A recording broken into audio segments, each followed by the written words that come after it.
Aqui me sinto em uma comunidade acolhedora, diversa e interessante.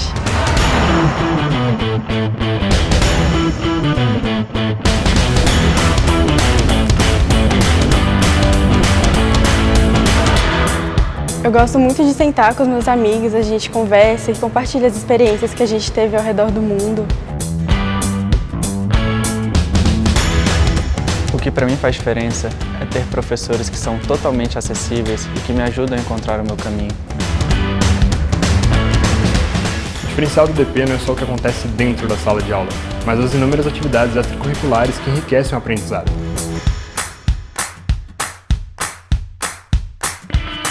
Aqui encontrei colegas que são inspiração, tanto pelo que pensam quanto pelo que fazem.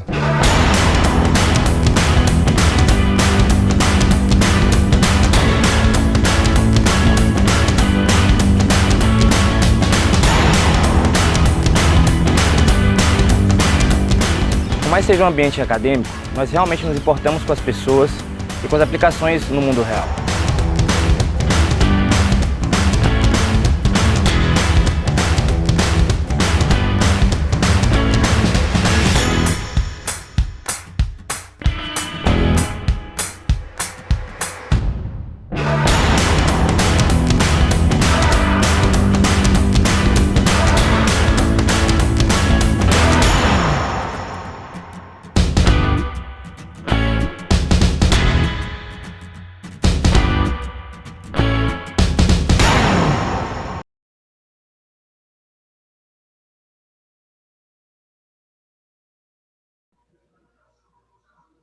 Só para eu não perder vocês de vista. Legal. A importância da gente construir reputação utilizando um mecanismo de busca, né? E aí eu ouvi de vocês, mas o engajamento acontece na rede social. Engajamento é uma coisa, rede social ela é fluida, rede social ela é líquida, rede social não vai te dar o suporte que o mecanismo de busca te dá quando você constrói reputação olhando o Google, o mecanismo de busca, legal? Para ter referências na primeira página, principalmente, seria o melhor. É difícil a primeira página? É difícil, é um trabalho a longo prazo, né? É um trabalho a longo prazo. Vou dizer, tem vários políticos aí com histórico de criminalidade, não só político, tá? Empresário também, que contrata produtores de conteúdo para ir produzindo conteúdo e deixar lá o seu desvio lá para a segunda, terceira página. Tem uma frase que eu acho que é muito boa, que o melhor lugar para se esconder um corpo, um cadáver, é na segunda página do Google, porque ninguém vai lá. Todo mundo se resolve na primeira página. Então, vamos lá. E aí, a gente parou aqui ontem, na verdade, porque a gente está falando de internet, a gente parou ali ontem num checklist, né? Um checklist em termos de comunicação política, construção de reputação a partir de conteúdo. E aí, gente, eu acho legal compartilhar essa visão minha. Eu sou uma pesquisadora de discurso, tá? Assim, eu falo que o que uma pessoa fala para mim dói, porque eu vou recuperar raízes realmente gramaticais, e não só gramaticais, como estruturais, que a gente conversou, de um discurso. E para mim tudo se constrói a partir de um discurso, ou de uma narrativa, que seria outra linha. Então, assim, a produção de texto, o que é feito, a roupa que é escolhida é um discurso, é uma prática discursiva, a foto que se tira, que se fotografa, que se publica, quando publica, o dia que coloca aquela foto, né? Não cometer incoerências com relação a uma cultura local. Então, por isso que é importante ficar atento a essas dicas, tá? O que eu tenho a dizer é relevante, é o melhor momento para falar sobre isso, é a forma mais adequada. Eu estou incomodando alguém, algum grupo, e se eu estou incomodando, é isso que eu quero? Porque pode ser o que você queira, né? Estrategicamente pode ser um incômodo que você queira mesmo, para cooptar um outro grupo, inclusive. O nosso presidente ele faz muito isso. Se contribui para a minha estratégia, o que eu estou fazendo, publicando, né? Escrevendo, se está dentro da pauta que eu defini, né? da minha reputação, se eu sou regional, temático e ideológico. Eu posso ser Isso é uma coisa importante. Hoje eu conversei com um deputado que a pauta, assim, que a reputação dele é construída a partir do voto de opinião. O voto de opinião é um voto ideológico. Assim, não tem como fugir disso. Assim, as pessoas votam no que ele pensa, não no regional ou no temático. Talvez um pouco no temático, mas assim, é um voto de opinião, muito ligado à questão ideológica. E aí a gente tem que ficar atento numa situação dessa. Eu vou mostrar, eu acho que isso a gente chega hoje. Porque as opiniões no mundo digital, elas são ondas que vêm com muita força. Então, uma onda que se você surfou numa onda de opinião em um momento, que pode ser o antipetismo agora, o anticomunismo, você tem que vir com muito cuidado na próxima, porque politicamente é a questão do pêndulo, né? E a eleição municipal mostrou isso. Nilson, o voto de opinião é você ter um discurso que se propõe pouco em termos de prática, assim, eu vou construir esse hospital, eu vou mandar verba para a saúde. E muito mais a saúde precisa disso, precisa daquilo, precisa disso. A cidade não tem hospital porque o prefeito não construiu. O voto de opinião é muito mais um voto da crítica e da construção também, e menos de obras. É mais nessa linha. Por isso que ele é muito ideológico. E normalmente ele vai na crítica. A gente vai falar sobre pensamento dicotômico hoje. Vai vir com mais força isso. Legal? Vamos avançar. Esse aqui é um pedacinho da aula de ontem ainda, que a gente vai entender como usar a internet como um canal prioritário. Isso aqui, lembrando, é continuidade da nossa história, que fala o seguinte: rede social é uma estratégia. Rede social não pode ser a sua principal estratégia de conteúdo, tá? Então, a gente traz o exemplo do Bolsonaro. Bolsonaro aqui, o seu primeiro discurso, um novo futuro nos espera. Jair Bolsonaro é eleito o 38º presidente da República Federativa do Brasil. Você acha que ele foi lá, no púlpito lá do seu palácio, da sua casa, chamou a imprensa e falou: pessoal, ô Globo, liga aí, Record, liga a câmera aí que eu vou fazer um pronunciamento? Ou que ele ou que ele foi fazer um pronunciamento em sua sala, roteirizado lá com o prompter que ele não consegue ler, não sei se vocês já perceberam, e foi feito um grande investimento no novo prompter para o executivo por conta disso, e gravou e mandou as fitinhas, mandou os vídeos para a TV. Não, ele foi na internet. Ele foi no canal dele na internet, YouTube, Facebook, transmitiu. Ele falou assim: ó, é o seguinte, agora aqui, ó, 1 a 1. É o primeiro discurso como presidente eleito feito na internet. Ah, Maíra, mas são esses tempos, né? Sim, mas a gente tinha... Mesmo quando o Temer, tudo bem, o Temer eu vou trazer em outro momento, né? Mas quando a gente tinha Dilma, a gente também tinha YouTube, né? A gente também tinha essa possibilidade, mas quem abraçou, e essa foi uma discussão que a gente fez ontem, o Washington trouxe, né, o que ele fez a campanha toda, e aí foi a discussão que a gente fez ontem do político tradicional. Eu não acho que eles estão em queda, não. Eu acho que quem está em queda é o político que não sabe usar a internet, né? Então esse é um ponto que a gente tem que ficar atento. E o que favorece? O que favorece o Bolsonaro ou quem compreende o uso da internet como estratégia, né? Porque ainda tem muita gente, e pode ter gente aqui também, e eu lamento, eu preciso dizer, tem muita gente que ainda trabalha na lógica do release. Não, vou fazer um release, vou mandar para a imprensa, vou publicar o release no site, vou publicar o release na rede social. Não. Você tendo a sua autonomia, você controla o conteúdo publicado. Uma coisa é o que o Bolsonaro fala no seu canal, outra coisa é o que sai no jornal no dia seguinte, né? Na manchete, ou do que os próprios canais jornalísticos publicam em rede social. Esse é um movimento, gente, que é muito importante para quem estuda comunicação ou jornalismo principalmente. Essa é uma mudança que deu uma mexida aí nos conceitos de produção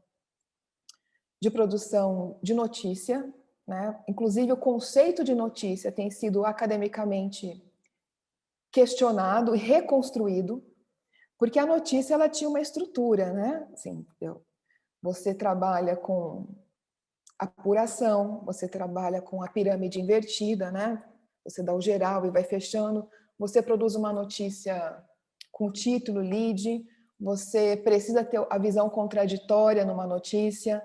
A notícia em si é um produto cuja competência para se construir é do jornalista. E esse é um movimento que vem do fim do século XIX, né, com essa reconstrução de mídia, né, 18, 19, que é, inclusive, a construção de um jornal e como foram... A história do jornalismo é bem interessante, né, como é que foi aprimorando uma forma de fazer a notícia. No Brasil, especificamente, quem pode ser jornalista hoje é quem tem uma faculdade, tá?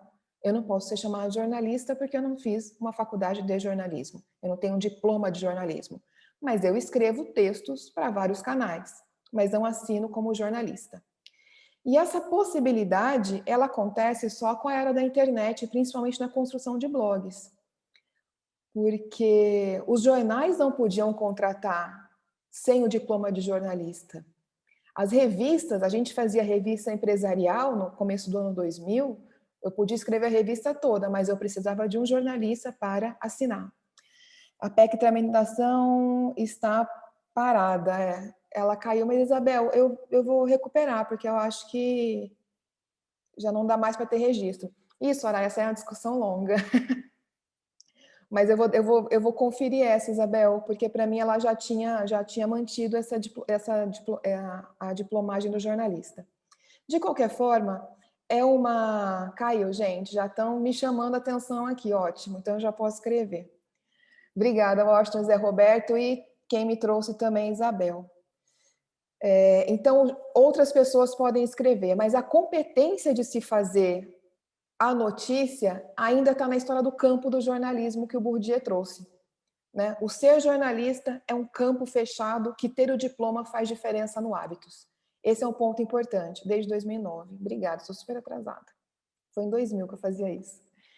Mas qual é a grande vantagem da publicação de controlar o seu canal? Você tem o controle da narrativa em qualquer canal, que é seu. Você se torna um veículo sem intermediário. Essa é uma crise do jornalismo, sim, dos veículos, por exemplo.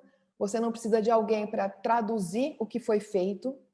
Essa é uma discussão que veio muito forte também quando a TV do STF começou a transmitir os votos, né, as sessões. Se vocês tiverem interesse, pesquisem no Google. Eu vou lembrar o nome desse artigo, mas é uma tese que virou artigo que um pesquisador ele identificou que antes das transmissões em canais, os votos dos ministros do STF eram muito mais objetivos. As sessões eram muito mais curtas. Quando a gente começou a transmissão dos votos, os ministros se transformaram em personalidades e eles realmente vestiram essa toga do personalismo, né, e das celebridades e se transformou, a toga midiática, obrigada, Washington, e se transformou em um show assistir os votos deles. Então, eu acho que é um ponto legal. Mas, enfim, para dizer, não tem intermediário, você pode assistir agora, você não precisa de um jornalista ir lá cobrir. Você também, no seu canal, você é dono do ambiente de comentários, você pauta a mídia. Quantas reportagens, vou te dizer, notícias, a fonte não é o Instagram, gente, não é o Facebook. Em várias, a gente tem vários exemplos. Você rompe a exclusividade jornalística e você constrói a sua própria capa, né? Você não precisa mais disso. E aí, qual que é a diferença? Vamos lá, eu vou empurrar aqui.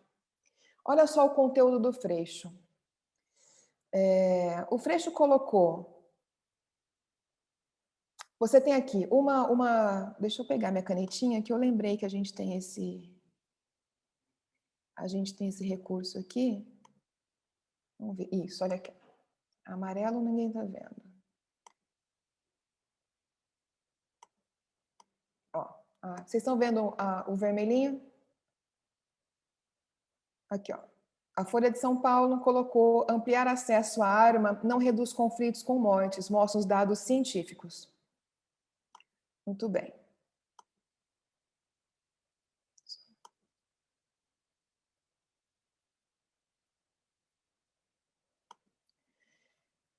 E aí o Freixo, ele faz uma postagem que foi anterior, inclusive, colocando esta pauta. Com 300 comentários, 143 compartilhamentos, mas assim, ele traz justamente essa informação que pautou a imprensa depois. E aí, ele aproveita isso, desculpa, gente, ele pautou a mídia trouxe, ele foi pautando, e aí ele foi trazendo, destrinchando no canal dele posts. E esse é o interessante, não falta conteúdo para a gente colocar em postagem, não falta opinião. Tem muitos alunos nossos que eles ficam em crise assim: o que eu posto hoje? O que eu posto amanhã? Como é que eu estou sem assunto? Não está assunto, pega o jornal. Porque da mesma forma que você pode pautar a mídia, você pode se pautar nela. O que você destrincha, e o Crivella eu acho que é um caso que eu trouxe, o que você pode destrinchar de uma reportagem, você trazer a sua opinião, você pode inclusive virar fonte na mídia nesse aspecto. Então essa é uma estratégia que a gente pode fazer. Vamos ver na campanha presidencial. O Bolsonaro, usando seus canais próprios, ficou fazendo mensagem de longo prazo. Assim, há muito tempo, gente, que essa campanha está no ar. A gente sabe. Ele produziu muita coisa em conteúdo digital e nos canais próprios. E aí você teve os nossos outros concorrentes que ficaram forçando na imprensa. O Alckmin é um exemplo mais clássico, né? Porque, se vocês se lembram, ele fez um acordo com o Centrão e a justificativa desse acordo, não só em bastidores, mas também em áreas externas, é o tempo de TV. O tempo de TV foi um grande fator de negociação do Alckmin. Ele ainda acreditava que a TV ia transformar a campanha dele. Por mais que tentasse, e aí o Vitorino, que ele participou disso, ele conta pra gente, quem assistiu a aula dele, o Alckmin é sempre um exemplo que vem, por mais que se buscasse uma forte produção de conteúdo da parte dele, porque o candidato tem que estar na rede, tá? Assim, ganhar campanha fazendo rede social é para botar cara, é para fazer vídeo, é para pedir voto. Você não conseguia transformar o Alckmin em um personagem de rede social. O Haddad também procurou muito a imprensa, por mais que tenha uma militância boa em rede social, ainda foi pautado para a imprensa. O Ciro, eu acho que ele se perdeu aí também.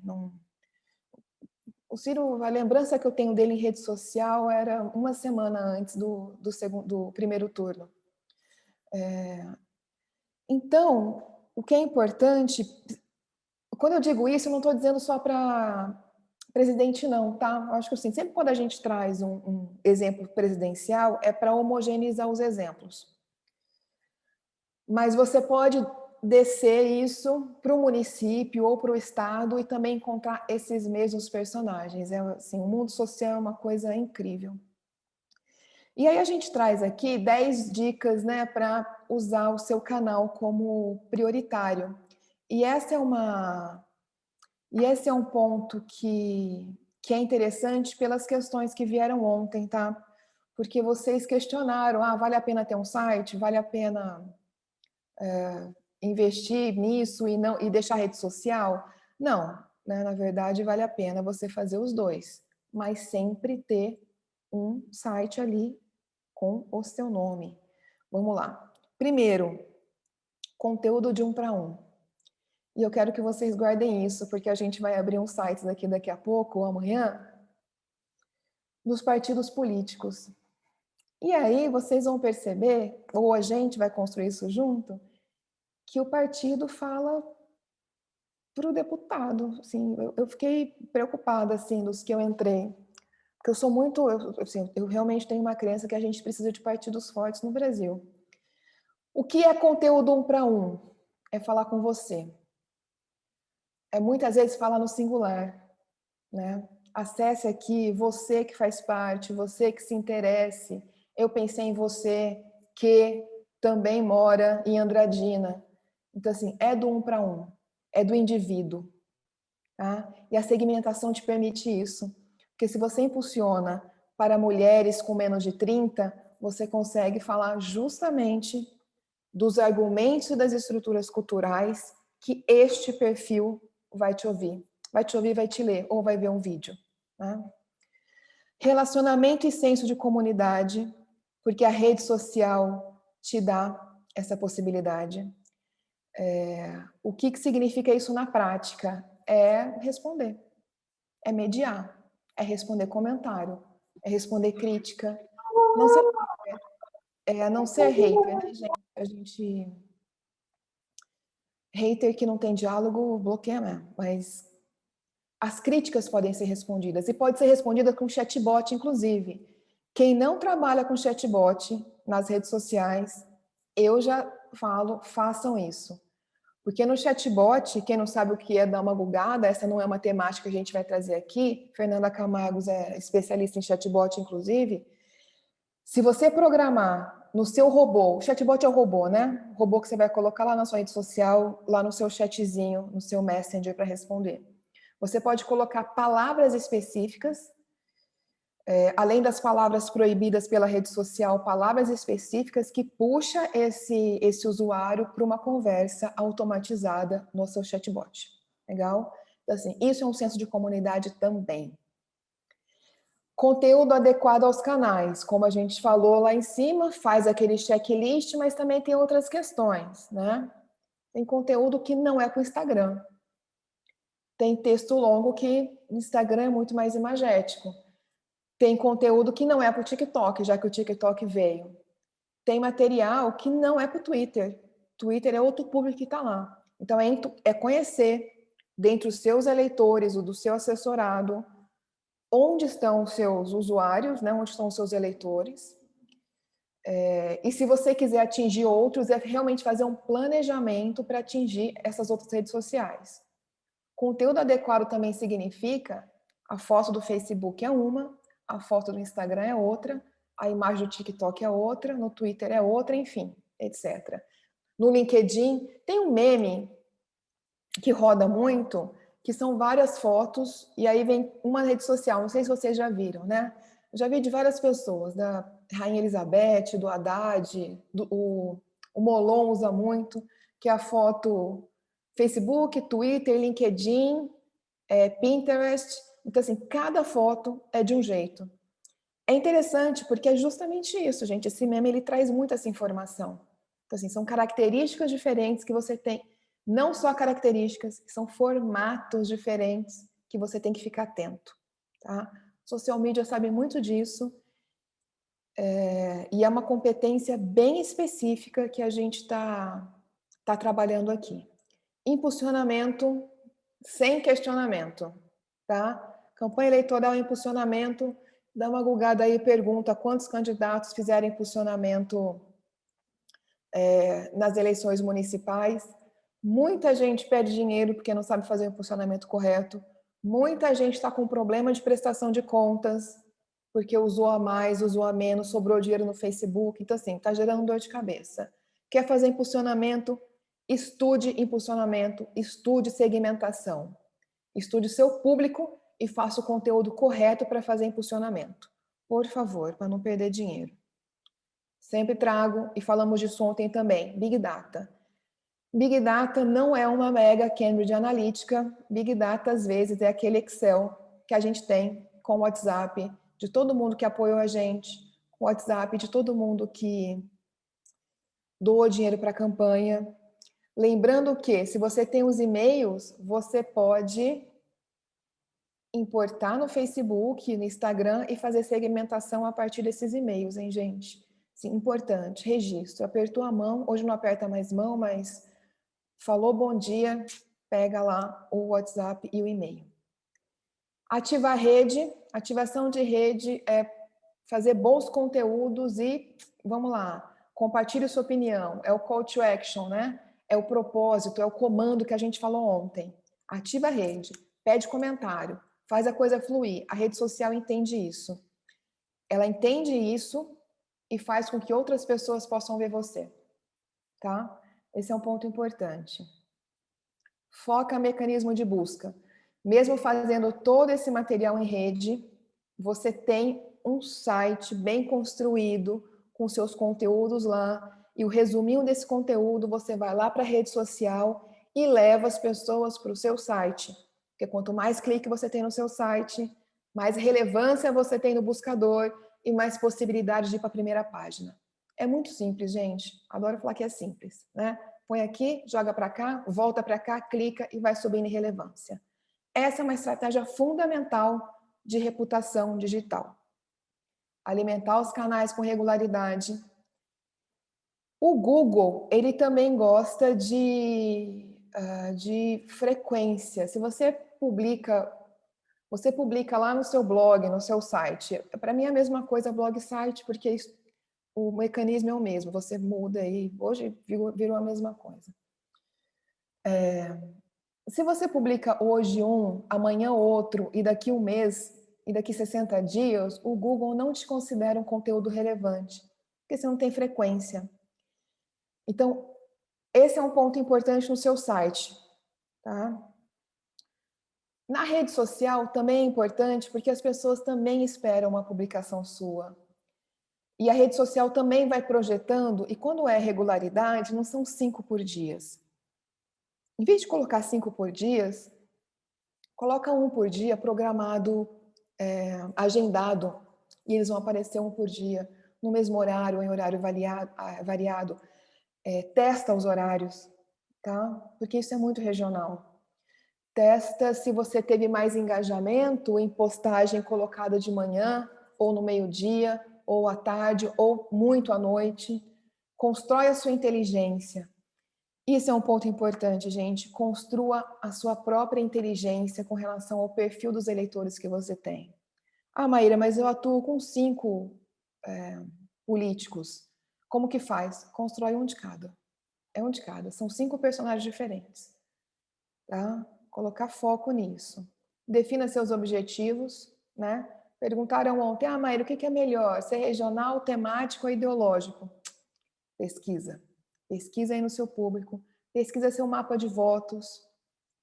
Quem está em mandato, gente, é uma coisa importante. Quem está em mandato para deputado, por exemplo, o mínimo que já devia ter na mão é a lista dos prefeitos eleitos dentro das suas cidades base e a partir das zonas eleitorais que vocês tiveram voto. Sim, básico.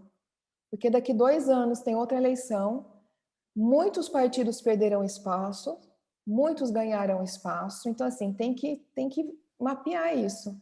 Isso aí é unha, tá? Não precisa, assim, é ficar lá no TSE pegando dados e colocando no Excel. Uso da internet para alimentar a imprensa e não o contrário. Isso aí foi o que a gente falou agora e falou muito hoje.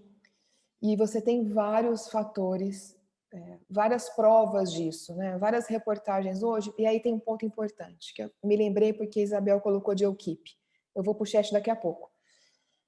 Essa crise que a gente tem com relação a uma redução de equipe trabalhando na campanha e com o candidato, os jornais também vivem isso.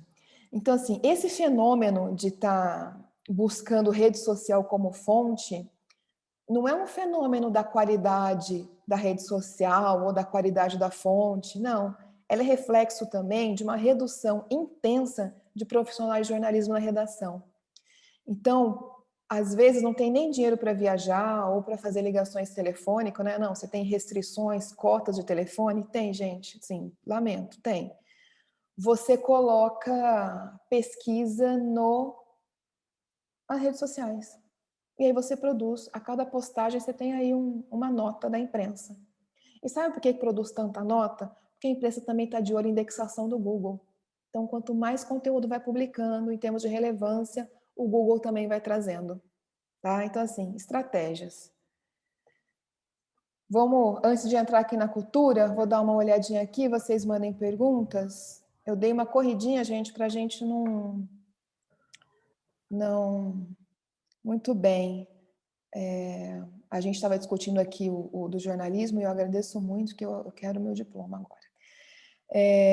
O Alckmin não acreditava e talvez não acredite na internet. Nilson, provável, e a gente já tem o futuro. Futurologia fica fácil aqui com esse tipo de candidato. A Carlene colocou que no estado onde mora, os políticos acreditam muito em tempo de TV. E aí, uma coisa importante, gente, eu não acho que a TV ela é descartável, não. Eu acho que ela é uma mídia importante para a gente usar. A questão é apostar tudo na TV. Mesmo na pesquisa do eleitor conectado, que está disponível gratuito, eleitorconectado.com.br, e ela vai ser um dado que eu vou trazer amanhã. O Fábio Gomes, que é do Instituto Informa, ele pegou todos esses dados que a gente fez com o eleitor conectado e fez alguns cruzamentos de comportamento de consumo midiático. Então, você tem, por exemplo, a região Nordeste, você tem mais consumo de notícias sobre política na TV, é a região que mais se consome política na TV, tá? Comparado com o resto do Brasil. Então, eu não estou descartando a TV como algo irrelevante. Eu estou dizendo que ela tem que compor uma estratégia maior, que é a internet. E eu vou chamar a atenção, eu vou cantar uma bola aqui de uma crise... acho que é uma crise política, talvez, mas de política pública. Os canais de televisão, eles são regulamentados, né? A gente não pode aqui juntar vamos juntar todo mundo que está aqui, 120 pessoas, cada um dá R$100, a gente junta uma grana aí, vamos montar uma emissora de TV. Não é assim que funciona. Mas a gente pode, todo mundo aqui, dar R$1 e montar um blog, um canal de jornalismo aí e começar a escrever para ele. Então, essa discussão sobre a regulamentação de canais de internet e de televisão e rádio, ela vai sendo pautada nos próximos anos. E no caso do horário eleitoral gratuito, compreende-se ainda, em um território legislativo eleitoral, que a TV é o meio mais democratizado do Brasil. Ainda existe essa ideia. O que eu questiono ainda, em termos de hipótese, que é com a entrada da TV digital, muita gente perdeu acesso à TV, tá? Muita gente perdeu. Principalmente na virada, assim, você conversava com algumas regiões aqui, falava, eu preciso comprar um aparelhinho, eu preciso comprar outra TV, eu não fiz isso ainda, eu não sei quando eu vou fazer. Então, assim, a TV, em termos de autoridade política, ela é ainda um fator do discurso da democratização. Então, assim, a gente não descarta a TV, mas a gente também traz para a internet. Um dos motivos da redução do tempo de campanha, vamos lembrar, a reforma eleitoral de 2017 foi redução de custos. E a redução de custo incluía o horário eleitoral gratuito, que não é gratuito, né? Existe aí uma compensação das TVs. Washington, na prática, nenhum dos adversários do Bolsonaro era páreo para ele na presença das redes sociais. Washington, eu concordo, e isso vai muito do discurso dicotômico que ele construiu, a gente vai falar disso hoje, né? E também porque ele vem aí com alguns anos, e porque surfou num movimento que ele pegou o tempo correto. Nilson Rachizumi, né, para que haja TV uma campanha política, é preciso que haja emissora de TV local. Tem isso também, Nilson, muito bem lembrado. Com o detalhe de produção local também, né? Exatamente.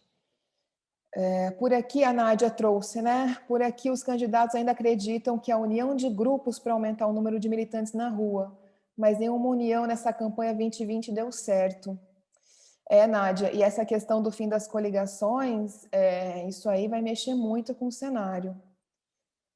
João Ribeiro, Maíra, como que partidos não trabalham a comunicação com os militantes? Eu também me pergunto, João, e a gente pode falar disso amanhã, que é sobre partido. Inclusive, é um dos itens que eu coloco lá no início, na primeira aula, assim, descentralização de lideranças. Trabalhar com branding, com marca, é compreender que você não centraliza mais essa produção. O fato de você assumir o seu canal da internet não significa que você é o único, tá, gente? Porque tem muita gente ali interagindo, militante, e essa compreensão que ainda não está na prática. Jéssica, professora, colocar as fotos iguais não pode ser uma fortificação da imagem, ainda mais para um candidato desconhecido? E a Isabel responde, mudar a foto do perfil de acordo com cada rede não marca a imagem, né? Então, dependendo de fotos que vocês estão falando de movimento mesmo, de conteúdo, né? Eu acho que a gente pode aprofundar isso. Eu acho que tem uma foto do perfil, que é você, que aí você pode colocar em todas, ou mudar em todas, mas o conteúdo em si, ele pode se transformar sim. Você não precisa repetir a mesma foto. Você vai publicar um conteúdo no Facebook, ele tem uma característica. Você vai publicar no Instagram, ele tem outra característica. Você vai publicar no Stories, tem outra característica. Então, é mais esse sentido. Não faz sentido, por exemplo, você ser um candidato que mobiliza, por exemplo, no LinkedIn, conheço muitos poucos circulando no LinkedIn, colocar uma foto de Facebook, por exemplo. Então, é mais nesse sentido, a gente está conhecendo. O João Ribeiro lembrou que Big Data pode ser o caderno lá da mercearia, é por aí. O João lembrou de uma coisa que são as landing pages, né? Landing page, para quem não conhece o termo, são páginas temáticas específicas. Ontem eu trouxe, está nesse material que vai estar disponível já para vocês amanhã, o Henri já vai subir, sobre o Áureo. Eu trouxe o exemplo do Áureo, Noeli Becker está aqui também, quero agradecer o material que ela mandou. O Áureo fez uma landing page para falar da reforma da Previdência. Qual que é a vantagem disso? Você vai ter uma URL temática, específica para aquele tema, e você tem mais facilidade de ir para a primeira página do Google, até porque a sua URL é super focada. Então, a landing page é uma boa, sim. Às vezes você não quer misturar coisas na sua página, joga para uma landing page, vale a pena. Legal? Pessoal, eu vou continuar aqui, tá bom? Vi que vocês estão aí conversando, já trocando ideias aí no chat, eu acho ótimo.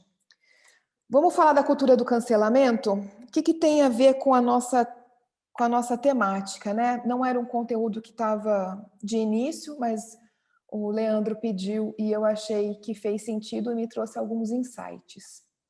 E por que ela está nessa aula? Porque a questão da cultura do cancelamento, ela está muito forte como é que eu diria, a construir ou destruir reputação, mais a destruir, na verdade, né? Mas sempre lembrando, gente, quando a gente destrói um, a gente reforça outro, tá? Acho que essa visão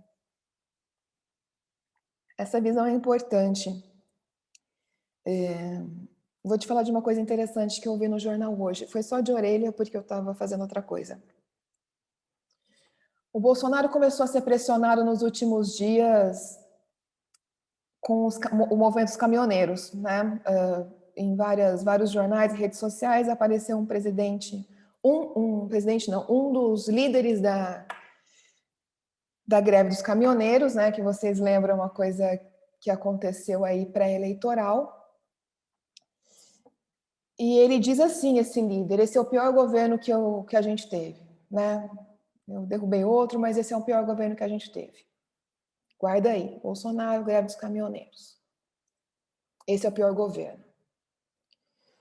Aí, hoje, houve uma manifestação em São Paulo, na sede da Secretaria da Fazenda de São Paulo, ali, de caminhoneiros, dizendo assim pro Dória, ó, com esse ISS aí não tá dando não, tá muito caro, vamos baixar isso aí. Guarda esse momento. Voltando para Bolsonaro. Aí Bolsonaro fala assim, olha, eu vi a reivindicação dos caminhoneiros, eu entendo, eu acho que realmente é difícil, eu posso abrir mão de várias coisas, mas tem que dar um jeito no ISS também. O governador ali também tem que dar um jeito. Os governadores, né? Mas tem um governador específico que é o Dória. Então, gente, quando você olha esse panorama total, quando você pega um jornal, recorta e vai colando os temas, você consegue mapear quem está jogando o quê. Né? E essa é um contramovimento da vacina, que a gente joga em outra temática. E a gente vai construindo, desconstruindo e construindo reputação. Tá? Assistir jornal, esse é talvez seja uma das dificuldades que a internet trouxe para a gente. Então, como estrategista político, vale muito a pena pegar um jornal impresso, porque a internet não, e a rede social, pior ainda, não dá para a gente uma linha do tempo de acontecimentos. Né? Pode ser que muitos de vocês tenham visto só o Bolsonaro falar olha, eu acho bom, eu entendo, eu vou abrir mão. E não tenham visto o Dória falar, gente, olha, eu já dei muito imposto aqui, eu não posso abrir mão disso. Então, assim, essa é a narrativa que a gente perde na internet. Então, só ficar de olho nisso. Vamos voltar para a cultura, porque eu falei do cancelamento porque esse movimento aí de desconstrução. Mas o que é a cultura do cancelamento? E essa é uma coisa recente, tá? Essa é uma coisa que começou a chamar atenção para causas sociais, justiça social, preservação ambiental. Veio lá do movimento Me Too dos Estados Unidos, 2016, né, com relação ao assédio sexual em Hollywood, né, até esqueci o nome dele, o Harvey Weinstein. Obrigada, exatamente. E é uma estratégia de dar voz a grupos oprimidos, focar em ações políticas, em marcas ou figuras públicas, né? Então, assim, ele é um movimento que veio de grupos de opressão, de oprimidos, que seja o termo que você quer usar, se politicamente você não usa, mas é para imputar grupo de força para derrubar, seja uma marca, seja uma personalidade. Legal? E o que é a cultura do cancelamento? E aí já vou adiantar, é a gente ficar dando unfollow, né? Essa aí. Vamos olhar para isso no Brasil. Olha só, isso aqui é 2004, né? Que é quando o Google Trends... Gente, vocês usam o Google Trends? O Google Trends era uma coisa para usar todo dia, tá? Acordar, em vez de ler o horóscopo, usar o Google Trends. É isso que a gente devia fazer. 2004, muito bem, Felipe. 2004 veio cultura do cancelamento, tá? Brasil, coloquei lá. Filtro Brasil, cultura do cancelamento. Ó, tá aqui, ó. Isso aqui, esse topzinho aqui é março de 2020. Estados Unidos é 2016, tá? Março de 2020. O que aconteceu em março de 2020?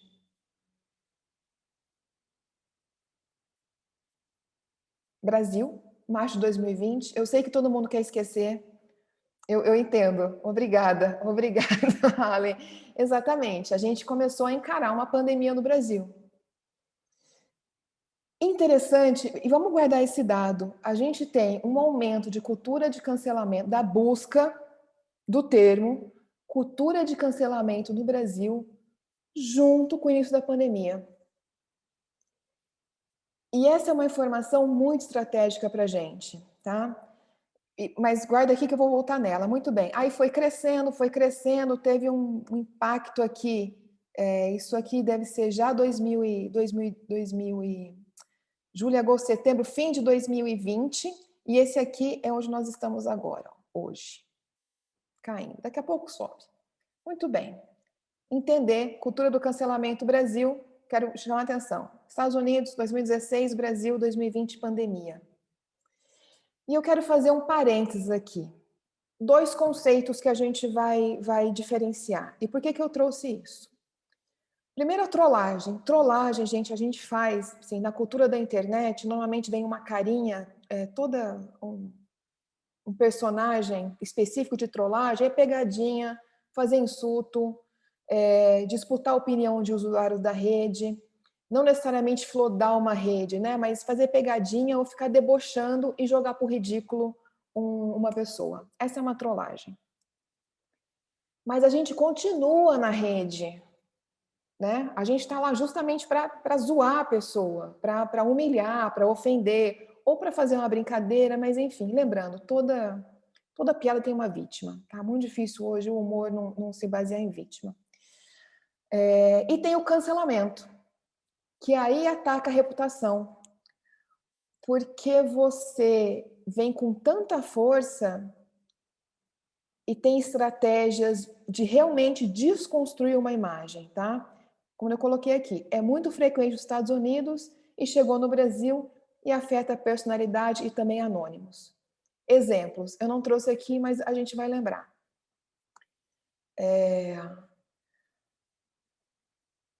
Aqui trouxeram alguns também, né? O Márcio Mellen, eu acho que esse é o nome dele, que é com relação àquela questão da Dani Calabresa de assédio sexual, sofreu cancelamento.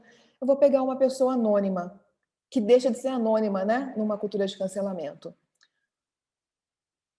Vigilância Sanitária Rio de Janeiro, o agente da vigilância vai num bar, fala assim, ó, tem que fechar, e um casal já alcoolizado começa a ofender o agente, dizendo, não, você é um agente, ele é engenheiro, ele é muito melhor que você aí, agente da vigilância sanitária, ele é engenheiro. E todo mundo filmando, acreditando realmente, né, que esse espectro da humilhação faria com que a autoridade de um agente querendo fechar um bar no meio de uma pandemia, com pessoas sem máscara, fosse uma maneira de tratá-lo. O que aconteceu? Esse casal, eles tiveram que sair de rede social. Eles perderam o emprego, né? Ameaças. Essa é a cultura do cancelamento, né? Na vida offline ela também acontece. E vocês trouxeram vários outros exemplos aqui. Eu gostei que você lembrou, Hudson, do Sleep Giants Brasil. Ele promove isso. O Robinho também. O Rodrigo Constantino é um exemplo ótimo, né? É um exemplo muito bom. O Neymar também ter sofrido, eu acho que bom. A Anitta também trouxe. A enfermeira que tomou vacina para viajar, pode ser também, Hudson, é um bom exemplo. E por que eu trouxe trollagem e cancelamento em panoramas diferentes? Porque na nossa última aula de case, eu vou mostrar como a trollagem está sendo usada para construir um movimento, tá? De reputação. Então, eu achei isso bem impressionante. E é isso, gente, é marca, pessoa comum, é famoso, é político. Eu tenho muita dificuldade de usar pessoa comum, né? Porque eu também acho que política é pessoa comum. Talvez eu trate como anônimos na próxima. Os exemplos aqui estão ótimos mesmo, Fábio, você tem razão. Eu trouxe antigos, porque eu queria mostrar para vocês a diferença quando começou a cultura do cancelamento. A gente está em 2010. Anos 2010, né? Porque agora a gente não fala mais década de 90, a gente fala anos 1990, década de 2010. 2013, Gol colocou assim: sabia que o polimento das janelas da aeronave é feito apenas por mulheres, para garantir a sensibilidade? Sim. Lembra que a gente falou lá da estrutura do Bourdieu? Uma delas é que só mulher sabe limpar a casa, né? Só mulher sabe arrumar a cama. Então, e a gente sabe que não é, né? Que estruturalmente, em uma sociedade patriarcal e machista, as mulheres são mais formadas para os afazeres domésticos. Mas eu preciso dizer, homens, vocês também conseguem. Então, mas a Gol, ela não entendeu isso. A Gol falou que as janelas são limpas porque elas são feitas por mulheres. E aí, a resposta da Gol oficial foi da Barata Rapunzel, que era um personagem. Gol, é por isso que a gente voa com a Azul, porque lá as mulheres pilotam. Foi o mesmo ano que a Azul fazia uma campanha publicitária mostrando as mulheres pilotando os aviões. Então, sabe aquela pergunta, né? Será que é a hora de postar isso? Né? Então, eu acho que é essa reflexão.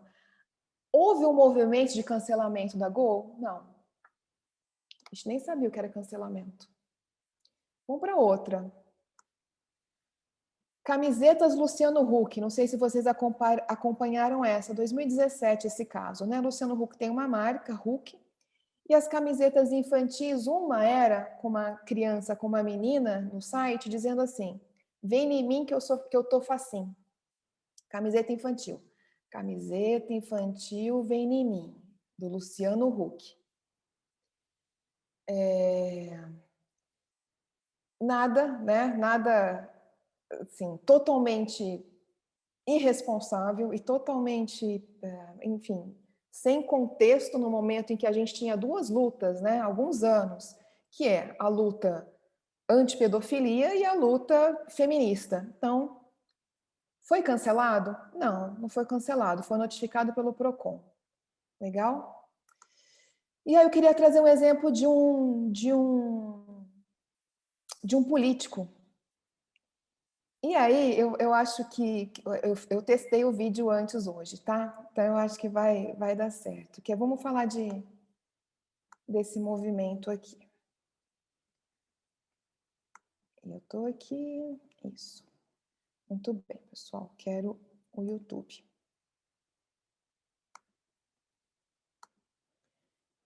Se vocês não escutarem, vocês me avisem. Espera aí. Eu quero compartilhar uma tela.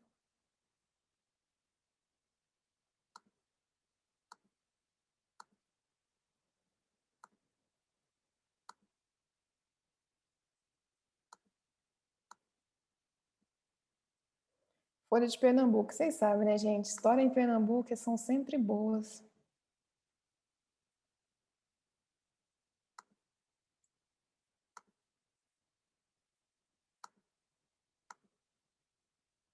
Estão com vídeo?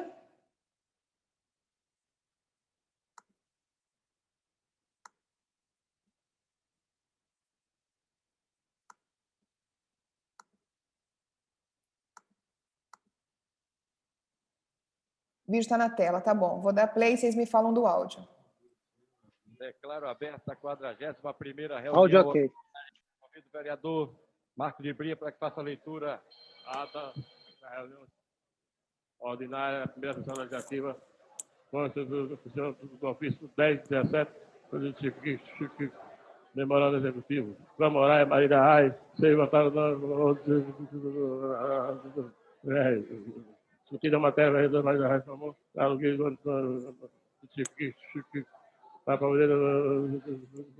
aprovado, senhor prefeito do Recife,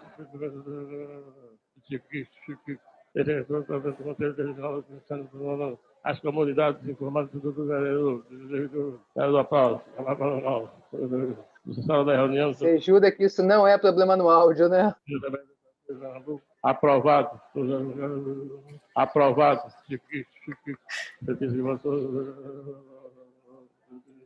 Aprovado. Lida a ata, senhor presidente. Você está perdendo sua chance de... Lida a ata, senhor presidente. Então, bom, não preciso nem dizer que isso virou um... Deixa eu interromper aqui.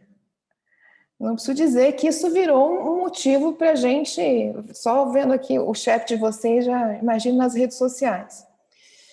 Como é que isso foi gerenciado?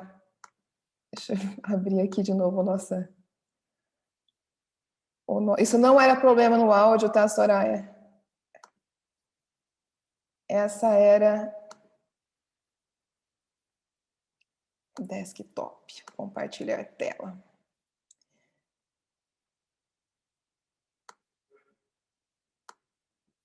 Voltamos para a nossa apresentação. Vamos. Estão com a tela? O Nilson, sim ou não, o Nilson? Que você que é o meu primeiro aqui. Beleza, vamos lá. Essa é uma trollagem, para a gente entender a diferença de trollagem e cancelamento. Esse é o vereador, né, de Bira, e eu procurei muito ele, então assim, os comentários na postagem dele era FDP aprovado, aprovado, aprovado. Então, se vocês olharem aqui não sei como é que tá aí, tem assim, algumas críticas, mas a maioria era uma trollagem com consoante, aprovado, consoante, aprovado, né? A leitura da ata dele. Foi uma trollagem. E olha que interessante, que eu acho que é isso que a gente tem que aprender no que é reputação. Tem um levantamento do G1 que chamou ele, porque assim, virou caso na imprensa, né? Que é o vereador da velocidade. Em 2011, ele quis evitar perda de tempo no supermercado e queria um PL para que toda fila do supermercado não demorasse mais de 5 minutos. Em 2012, ele queria que todo trabalho que fosse contratado pelo município tivesse, deixa eu ver se é isso, tempo integral, tivesse um tempo realmente do tempo da obra. Assim, e só podia ter aquele tempo, não poderia ter um aditivo. Em 2012, ele queria mais agilidade no atendimento de concertos de canaleta de rua. Em 2017, ele quis desligar todos os radares da cidade para não ter trânsito, para dar mais velocidade para os carros. Em 2014, ele queria, das 2 às 6 da manhã. Em 2014, ele queria desligar as lombadas eletrônicas, porque quem dá engarrafamento é a lombada, não é a quantidade de carro.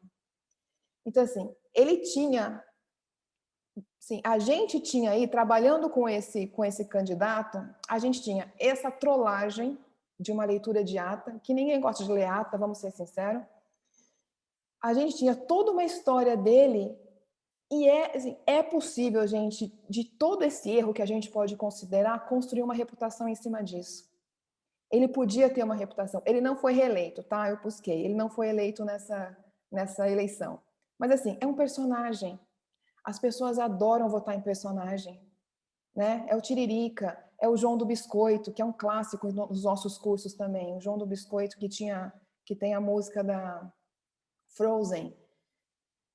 Então, assim, esses dados, a trollagem, você consegue cooptar a trollagem e transformar isso em algo positivo. No cancelamento, a gente tem um pouco mais de dificuldade. O cancelamento a gente realmente trata como gestão de crise, né? Estratégia de gestão de crise. Por que as pessoas cancelam? Porque discorda de posicionamento, isso é um ponto. E não há problema nenhum as pessoas que não votam em você cancelarem você. Se ela discorda, tudo bem, não tem meu voto. Mas você tem que ter isso mapeado, né? Eu me lembro que em 2017, o deputado Áureo propôs, preocupado com fake news e eleição, propôs retirada de conteúdo em 24 horas das redes sociais, isso é responsabilização das redes sociais. Ele foi atacado em termos de cancelamento, não tinha tão claro o cancelamento, mas ele foi atacado nas postagens das redes sociais e muita gente fora do Rio de Janeiro. Fora do Rio de Janeiro não me importa. Ele é do Rio, o voto dele é do Rio. Então, assim, a imagem dele que é construída no Rio. Para com essa mania que a gente tem de achar que tem que agradar todo mundo. Não tem. Isso aí você vai para terapia, vai para psicoterapia e resolve. A gente que é marqueteiro e comunicação, a gente resolve segmentação. Estratégia segmentada. Por que cancelam? Porque não atende às expectativas. E aí eu trouxe um exemplo. E também para forçar uma tomada de ação. Tá? De repente é a história do Rodrigo Maia, por exemplo. Ele podia sofrer uma ação de cancelamento por conta da votação do impeachment. Né? Então, assim, são essas ações que a gente faz para forçar a ação. Origem, como eu falei, né? Vem lá do Me Too, todo mundo é cancelado, né? O New York Times traz essa reportagem, assim, não existe privilégio de cancelamento, todo mundo é cancelado. Eu deixei esse link aqui para vocês lerem. E é muito bom porque logo no início da reportagem tem esse box verde. Esse box verde aqui. E aí você coloca assim, quem você quer cancelar? Aí você coloca lá, sei lá, quero cancelar o Alex, que está aqui, estou vendo ele, Alex. Aí você clica cancela e vem assim, Alex foi cancelado. Porque é uma coisa tão simples, imediata e sem efeito, efetivamente, né? Para alguns personagens, que aí cancela. Então tá aqui. Gabriela, vi sua mão, daqui a pouco eu vou para você. Importante, não tem hierarquia de cancelamento, tá, gente? É uma escorregadinha que você dá, dependendo da hora que você fala algo. E por que isso preocupa políticos, mais personalidades do que político, tá? Porque no caso de personalidade, as pessoas vivem financeiramente de seguidores, né? E aí um caso clássico na pandemia, e vamos voltar lá naquele gráfico do Google Trends, por que aumentou na pandemia? Porque o início da pandemia, e aí eu vou colocar um contexto bem sociológico, o início da pandemia foi um dos poucos momentos que nós todos vivemos e percebemos que nós todos estávamos no mesmo barco. Assim, o risco de morte era geral. Todos tiveram que ficar em casa. E, de repente, a gente compreendeu que quem saísse desse comportamento feria todo um acordo, todo um elo. Lembra do Durkheim que eu citei lá na segunda aula? Todo um elo, todo um contrato que a gente fez de sociedade, numa situação crítica, quem saía desse comportamento era o inimigo.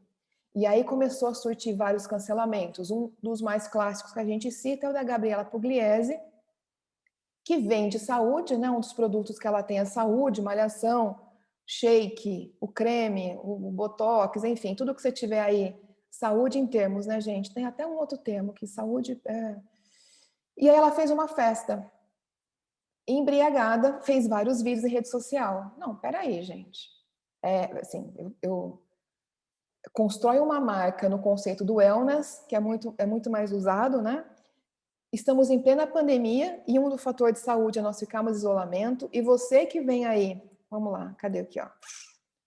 E você que vem aí com essa expectativa, com essa fala toda de saúde, vem fazer um movimento desse na pandemia, cancelamento, tá?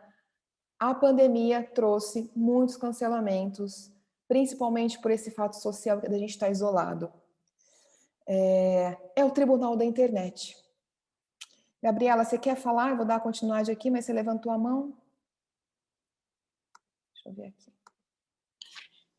Oi, eu mandei a minha dúvida ali no chat mesmo. Tá bom. Já vou olhar lá assim que eu fechar aqui. Obrigada. Então, assim, tribunal da internet. Eu gosto do conceito de tribunal, tá? Eu gosto do conceito de tribunal. Quem gosta de avaliar com um olhar bem abrangente dessas questões de julgamento, o Foucault tem um livro que chama As Formas Jurídicas. E é bem legal, porque ele traz essa análise em termos de sociedade contemporânea, como é que a gente se comporta como um juiz em vários aspectos da vida, né?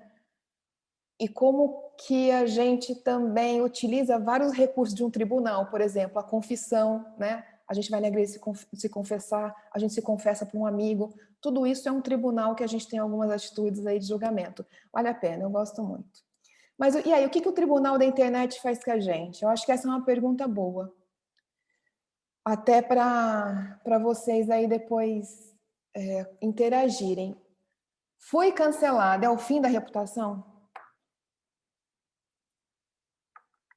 Olha quem está aqui. Ela volta amanhã. Ela volta amanhã e sexta, na verdade. A Tabata, acho que eu trouxe várias vezes. Cancelada. Lembram desse caso? Que após votar pela reforma da Previdência, a Tabata sobe ondas de unfollow. Cerca de 3 horas depois da sua votação, ela perdeu 10 mil seguidores. E aí, acabou a vida dela? Não. Não, continua. Mas a gente vai aprofundar esse caso aqui. E um que vai vir forte aí, eu acredito, ainda mapeando, é esses casos que a gente tem das pessoas furando a vacina. Inclusive, vocês falaram aqui de trollagem, né? Mas eu acho que é uma questão mais de cancelamento, né? Várias pessoas furando fila, filhas de empresários. Teve alguns casos, né, de prefeitos, secretários de saúde. Então, eu acho que ficar de olho nisso vale a pena também. Um cancelamento tem impactos positivos, negativos e nulos, tá? E como é que a gente avalia isso? Positivo. Vamos trazer um exemplo. Anitta, ela fez algumas manifestações contra o governo federal e ela sofreu uma onda de críticas e uma onda de cancelamento. Por outro lado, essa posição abriu portas para ela construir reputação em outras dimensões além do palco, tá? Então, olha, é uma crise E foi uma crise, eu não sei se foi bem iniciada, porque eu não acompanhei, mas foi uma crise que, em termos de resultado, ela não surge tanto negativo, não. Ela continua ocupando o espaço dela, foi lá fazer o Réveillon em Nova York, então, assim, a vida dela continua. Negativo. Negativo, eu acho que a gente tem... eu iria trazer o Rodrigo Constantino, né, que alguém trouxe aqui, mas, de qualquer forma, ele foi contratado por outro veículo. Então, tem esses movimentos. William Vac, vamos lembrar, gente, William Vac, na sua fala racista, ele foi cancelado, ele foi desligado, mas também já está em outro telejornal. Então, eu acho que nesses casos, talvez esteja mais para o nulo, tá? Vale dar um aprofundamento. Mas, assim, o cancelamento não é um fim. Não é o fim para as pessoas que construíram, vamos lembrar, os fatos positivos. Por que um cancelamento realmente pode ser o fim de um anônimo, né? Como esse casal da vigilância sanitária lá do Rio de Janeiro? Porque eles não tinham um suporte de reputação. Eles não tinham uma narrativa que sustentasse uma contraposição. Eles não tinham um perfil de seguidores que falasse, não, realmente, olha, vamos segurar aqui. Não tinha. E tem, né? A gente sabe que os fãs fazem coisas que a gente nem imagina. Então, trazendo ao termos de cultura do cancelamento, e aqui para finalizar essa temática, que eu achei importante trazer nesses aspectos, porque tem a ver com reputação também,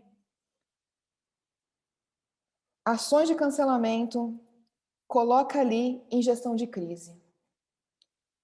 E como é que a gente pode evitar um cancelamento? Quando você faz ação de gestão de crise, você parametriza todas as suas interações em rede social. Lembra? Parametriza o quê? Você tem uma linha do tempo. Olha, quando eu publico isso, 20 pessoas interagem, 200 pessoas interagem, 2 compartilham. Se teve um dia que 400 pessoas interagiram, farol, olha lá. Porque isso pode ser o início de algo muito agradável em termos de reputação, você acertou no conteúdo, você acertou no contexto, mas pode ser já o início de uma crise. E aí você recupera o seu plano, né? Que com certeza você tem um plano de gestão de crise na gaveta, para minimizar esse impacto. Às vezes é uma resposta rápida que você dá, né? Recentemente, eu tenho visto pouquíssimos bons exemplos de resposta rápida, né? No caso aí dos prefeitos que vacinam que foram à fila da vacina, eu vi o último prefeito que falou assim, olha, eu vacinei minha mulher por amor. Eu furei a fila por amor. Eu não sei, talvez funcione para o eleitorado dele. Eu acho que esse é um aspecto que talvez, se eu estivesse ali acompanhando, seria uma estratégia. Né? A gente não julga o certo e errado sem ver ali a sua base eleitoral. Legal? Vou olhar aqui o chat de vocês, tá? Aí vi vocês, né? Ali, tô vendo do Rio, do Marco de Bria. Em Campinas, na leitura do relatório, a Priscila, né? Dando um case aqui. A leitura do relatório, cassação do deputado Hélio também teve isso, né? 3 vereadores ficaram ininterruptos se revezando na leitura no Embromation. Pode ser uma estratégia mesmo, gente. E aí, vários exemplos. Isso aqui é bom, gente, porque o chat fica salvo. Depois eu vou voltar aqui e vou trazer... Vamos lá, eu tenho uma questão do João Ribeiro. João Ribeiro trouxe assim, excluir petralhas e bolsominions também é cultura de cancelamento. Eu não entendi, João. Depois você explica melhor essa estratégia. Christian, bem-vindo. Maíra, a página no Instagram do Brasil Fed Covid, podemos considerar uma conta de fomento da cultura do cancelamento? Eu vou olhar, Christian. Eu não conheço essa página, mas talvez seja, pelo título pode ser. Cultura do cancelamento se popularizar. Olha só, antes da cultura do cancelamento se popularizar, como era chamado esse efeito na população? A Gabriela falando. Gabriela, eu não sei, mas a gente tem casos, né? A cultura do cancelamento é porque chama na internet, mas a gente tem os casos da mulher inchada no Guarujá, acusada de magia negra e não era, o caso da escola de base, eu acho que é uma das tragédias que a gente tem na disseminação de boatos. E, enfim, acho que esse efeito ele não é novo. Nenhum efeito, aliás, aqui eu vou realmente generalizar, gente. Nenhum efeito de comportamento humano é novo porque está na internet. Ele se transformou na internet. Cancelamento é um, notícia falsa é outro, e vamos embora, tá ali. A gente vai compreendendo, criando nova inteligência sobre isso. O Hudson aqui, já entendi. A Priscila trouxe o caso do Fernando Cury, em São Paulo, que assediou a deputada Isa Pena. Tem jeito? Ele contratou até um especialista de gestão de crise. Eu tenho certeza, Priscila, que ele contratou. Eu vou te falar o que eu acho. Eu acho que eles vão tratar esse assunto no apagamento, tá? Eu acho que vão deixar passar. E vão fazer um investimento que eu falo aí de construção de primeira página para deixar esse assunto lá na terceira página. Vai por mim. Daqui um ano você procura Fernando Cury para ver como é que está a primeira página dele. Professora? Oi, Jackson. Ei, posso falar? Bora aí. Na verdade, eu não encontrei aqui a telinha de levantar a mão, desculpa. Mas com relação à questão da política do cancelamento, eu gostaria que a professora comentasse também a questão, o fator, na verdade, que eu acredito que seja bem influente, na ideia de que a gente tem essa ideia de que a população tem uma memória fraca, né? Uma memória curta, na verdade, dos acontecimentos. Aqui na minha cidade, aqui no meu estado, na minha cidade, na verdade, nós temos o exemplo de um assessor parlamentar que ele ficou famoso e literalmente foi cancelado também pela repercussão, pelo fato dele ir à Câmara, bater o ponto e ir embora. Ou seja, isso foi uma denúncia, isso ficou mega famoso aqui, ficou mega conhecido. 2 anos depois, esse mesmo parlamentar foi eleito agora como vereador aqui, né? E aí muito se falou dessa questão. Ele foi cancelado, né, mediaticamente aqui na cidade e tudo mais, mas 2 anos após, nessas eleições agora, ele foi eleito vereador aqui na cidade, nesse mandato agora de 2021. Então tem muito isso, essa questão da memória curta da população atrelada ao cancelamento. Porque, na verdade, esse mesmo vereador não tem uma estrutura sólida de reputação construída, sabe? Para essa questão. Então, isso é muito complexo.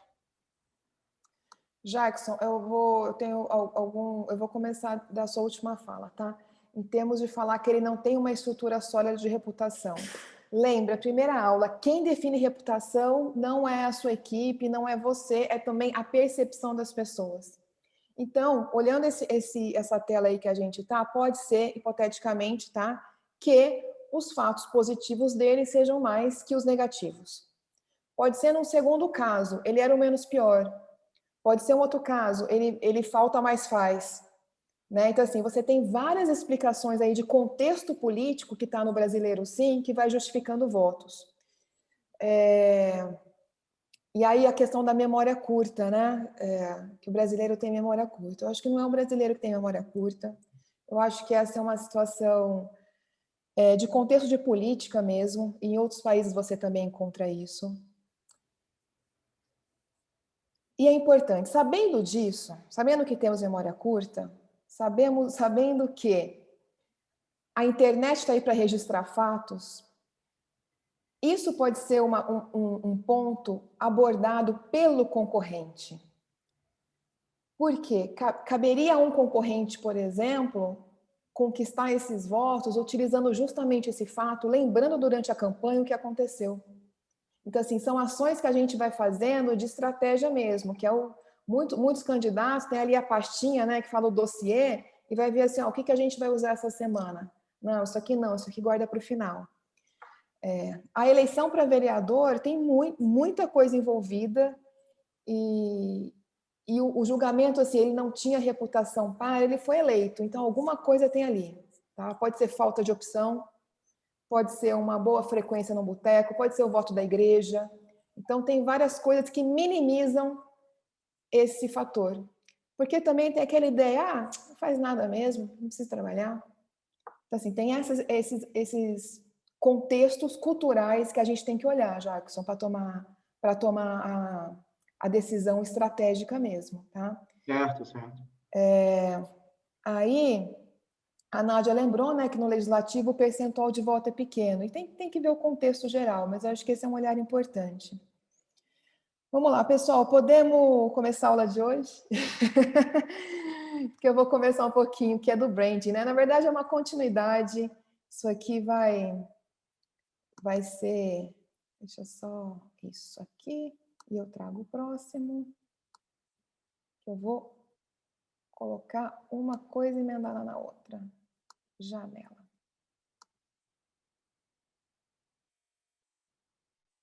Tô vendo aí o chat, vocês estão bem aí, vocês estão colega aí. Podemos? Estão aqui com a tela. Branding. Deixa eu tirar isso aqui daqui. E agora? Estão com o programa na... Bora começar a aula. Vamos lá? Então, agora que a gente já bateu o pau, podemos começar? Vamos lá, gente. O que eu trouxe hoje aqui? E tem coisas interessantes aqui. A gente falou de troca simbólica. A gente puxou um pouquinho mais o conceito da reputação. É um ponto fundamental e a gente não perdeu tempo nisso. Então, tudo que trouxe ali valeu a pena mesmo. Para a gente entender agora a estratégia de branding, tá? Político, posicionamento, imagem e relacionamento. E por quê? Porque tudo que a gente falou anteriormente faz parte do branding. E aqui eu sempre destaco, falei na primeira aula e vou destacar de novo com a minha canetinha nova, que isso aqui é o que faz sentido, tá? Isso aqui é marca em inglês e isso aqui é o movimento. É o que faz colocar em movimento. São as estratégias. Marketing, marketing, branding, branding. Vamos ficar de olho nisso. Tudo que a gente faz está relacionado com uma construção de marca. Cabe a nós, como estrategistas, como consultor, fazer com que a gente, vou dizer, potencialize algumas coisas e deixe outras para trás. E aí eu tenho um exemplo bom que eu me lembrei agora. Vários candidatos, eleição 2018, vários candidatos do PT não usaram o vermelho. Optaram por não trazer o PT. São do PT, mas optaram naquele momento, em sua marca, em sua reputação, deixar a estrelinha em casa e colocar Partido dos Trabalhadores. Mas a estrela ficou em casa.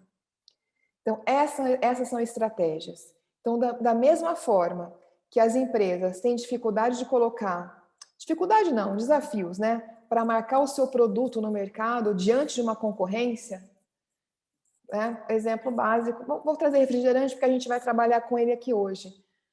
Né? Você tem as grandes Coca-Cola, Pepsi, você tem um movimento aí desde a década de 90 dos refrigerantes regionais também que entram, que pegaram algumas marcas. Você tem agora essas empresas tentando transformar o seu modelo de negócio para reduzir açúcar, né? Já viu a Coca-Cola? Coca-Cola tem uma nova linha. A Coca-Cola lançou água há alguns anos. A Coca-Cola lançar água é um reposicionamento que ela vai colocando na marca. É uma construção, tá? O site deles tem isso. Tem um anúncio do 2016, 17. Eles fizeram um anúncio sobre o compromisso para redução de açúcar em suas bebidas. Gente, Coca-Cola. Quando é que a gente viria isso? E aí, da mesma forma, governo, partido, organização de campanha, ONG, precisa fazer a sua estratégia de construção de marca, tá?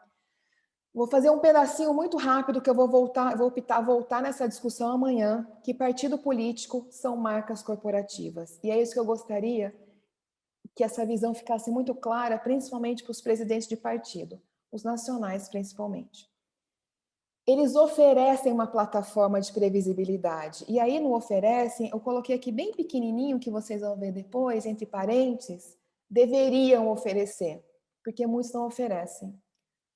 O que é uma plataforma de previsibilidade? É o seguinte, quando eu vou votar num candidato e eu sei que ele é do PSL, eu já deveria, se eu tenho um bom branding de partido, o eleitor, ele já traz ali da sua estrutura mental quem é esse candidato, o que esperar desse candidato, qual é a previsão que eu tenho do candidato.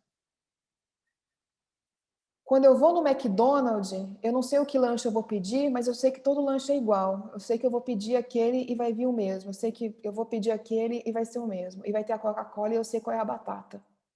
Essa é a plataforma de uma marca. É como, e quando a gente fala em partido, o que eles deveriam ter é endossar um candidato. E o candidato como produto deveria fazer o reflexo da reputação do partido. É uma relação simbiótica. Legal? Candidato é marca. Já falamos sobre isso. Referência à Aliança pelo Brasil. Não falamos não. Aí eu quero ouvir de vocês. De quem vocês lembram? Nome. Se Aliança pelo Brasil fosse uma plataforma, um branding, quem seriam os produtos? Bolsonaro. Bolsonaro. Bolsonaro. Bolsonaro. Bolsonaro. Bolsonaro. Família Bolsonaro. Legal? Não, aí já, vamos lá. PSDB. Quem? PSDB. Me dá uma referência. Falou em PSDB, de quem que vocês lembram? FHC, Dória. FHC, Aécio. Aécio, Dória, Aécio. Serra, Aécio, Eduardo Leite. Legal. PT. Lula. Lula. Uma Dilma. Um Haddad. Rede. Marina. Tá. Então vamos lá. Democratas. Isso é bom. Democratas. Maia. ACM Neto, Maia. Eduardo Paes, bem lembrado, Maia. Tá. Fechamos a votação ali. Então vamos lá. O que a gente tem com isso? Primeiro, a gente só trouxe personagens nacionais. Compreendo, porque estamos aqui numa turma abrangente e talvez os municipais não tivessem tantos nomes. Mas vamos lá. Citamos 2 governadores, 2 ou 3 governadores. Citamos um ministro, Mandetta. Muito bem, Cássio. Então, a gente está falando de personagens e talvez o que a gente tem mais forte aqui, aliança, só veio Bolsonaro, é a família Bolsonaro, então, na verdade, é uma empresa familiar. PSDB, a gente trouxe os figurões. A gente trouxe o Dória, porque o Dória, a gente está hoje quase que numa plataforma nacional. FHC, PT me preocupou, porque realmente Lula, então assim, já fica de alerta, e Rede Marina. Sendo que a gente tem deputados aqui que aparecem bastante na imprensa, na rede. E democratas, Paes e veio ao Alcolumbre o ACM Neto. Só figurões. Muito bem. Então, o que é importante aqui? Que o branding tem tudo a ver com atrair sonho de pessoas. E detalhe, não veio uma mulher, veio a Marina, tá na rede. Não vou ser desequilibrada. Porque quando a gente fala em política, gente, existem áreas de discussão que muito pesadas na academia, que é sobre usar termos de mercado para tratar política, né? Tratar eleitor como cliente, tratar político como produto, mas a gente vai atravessar essa fronteira nesse curso, tá? Até porque eu estou trazendo estratégias marcadamente de mercado para dentro da política. Sendo assim, eu tenho licença para falar que política e ações políticas também está relacionado com a venda de esperança. Quando a gente fala em eleição, por exemplo. Quando você convence alguém a votar em você, além de uma identificação, é porque você vai resolver um problema, né? Você vota e um vereador porque ele está olhando para a educação da sua cidade. Você vota por uma deputada porque ela tem uma pauta feminina e você acha que esse é um projeto que te afeta também. Você vota num deputado federal do Novo porque você é empresário e você quer essa reforma. Então, está tudo ligado a uma questão individual. E aí o Marcelo tem uma coisa muito forte que ele fala, né, que o eleitor é um dos personagens mais egoístas que a gente tem. E é um egoísmo que mesmo quando a gente fala que é uma transformação da comunidade, é da nossa comunidade. Ou é do meu país, é para eu viver melhor no meu país. O Nietzsche tem são histórias ótimas sobre isso. O Demarco trouxe uma informação importante aqui, que é o seguinte, quando eu fiz a crítica da gente trazer só figurões quando a gente olha para os partidos, que na esfera municipal, geralmente o partido pouco importa, porque o voto é predominantemente personalíssimo. E eu acho, Marco, que isso não é só do municipal, não. Eu acho que quando a gente tem partidos enfraquecidos, a gente vota em pessoas. Eu vou trazer esse dado amanhã, tá? Mas é possível transformar isso, claro, né? Eu acho que é um idealismo aí que a gente pode lutar. Pessoal, está dando nosso horário, eu vou fechar só este conteúdo aqui e venho aqui para a gente não ir muito longe hoje pelo meu compromisso com o horário. A gente vai tratar branding, vai trazer a marca branding em 3 esferas. Branding posicionamento, branding marca, branding imagem e o terceiro eu esqueci, mas eu vou passar por ele. E aproveitando a fala do Marco, tá aqui, ó, tornou muito difícil para os políticos se comunicarem com seus respectivos públicos sem uma imagem de marca claramente definida. E por isso que a gente está personalizando candidatos, né? Por isso que o Bolsonaro construiu uma marca que não é do PSL, é uma marca dele, né? Que é o da verborragia, ele fala, né? Tem as pesquisas, ele fala. Um dos pontos mais falados em Qualy sobre o Bolsonaro ele fala o que ele pensa. É o Bolsonaro, não é o partido, né? É uma inversão aqui importante. Então, os personagens estão construindo as personalidades. Quando você fala em PDT, você lembra do quê? Eu não estou falando só de pessoas, não, porque eu sei que o Brizola vai vir forte, né? Brizola, Ciro Gomes, tá? PDT, o que ele traz em termos de... Assim, por que eu votaria no PDT? Qual é a causa?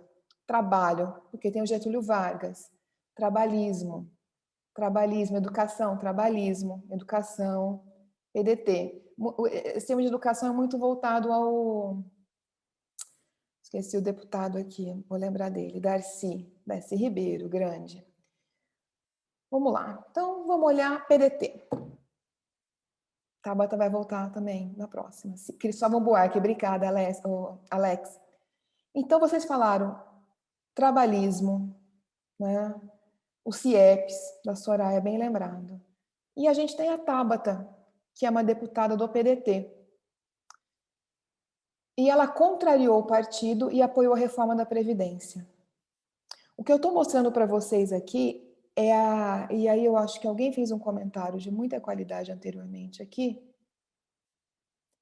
o Gabriel, que a descrença nas instituições colaborou para o personalismo. Sim, com certeza, Gabriel, a gente vai ver isso na aula de partido.